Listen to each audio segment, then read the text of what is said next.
Breaking news దేవాదాయ భూముల్లో విజయవాడ ఉత్సవ్ నిర్వహణకు ఏపీ హైకోర్టు గ్రీన్ సిగ్నల్ ఇచ్చింది. విజయవాడ ఉత్సవ్ కోసం దేవాదాయ భూముల్లో పనులపై సింగిల్ బెంచ్ ఇచ్చిన ఆదేశాలపై స్టే ఇచ్చింది హైకోర్టు డివిజన్ బెంచ్.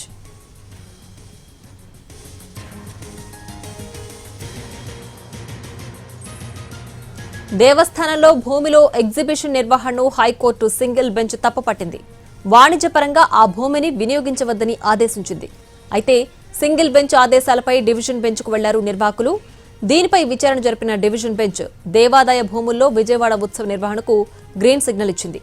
56 రోజులకు 45 లక్షలు ఆదాయం ఇస్తున్నారని చెప్పింది న్యాయస్థానం.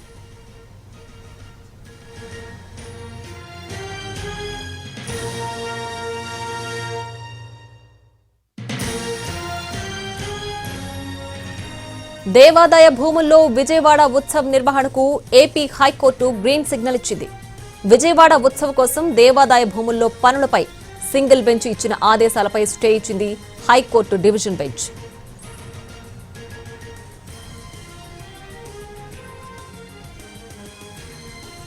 దేవస్థానంలో భూమిలో ఎగ్జిబిషన్ నిర్వహణను హైకోర్టు సింగిల్ బెంచ్ తప్పుపట్టింది. వాణిజ్యపరంగా ఆ భూమిని వినియోగించవద్దని ఆదేశించింది. అయితే సింగిల్ బెంచ్ ఆదేశాలపై డివిజన్ బెంచ్కు వెళ్లారు నిర్వాహకులు. దీనిపై విచారణ జరిపిన డివిజన్ బెంచ్ దేవాదాయ భూముల్లో విజయవాడ ఉత్సవ నిర్వహణకు గ్రీన్ సిగ్నల్ ఇచ్చింది. 56 రోజులకు 45 లక్షలు ఆదాయం ఇస్తున్నారని చెప్పింది న్యాయస్థానం.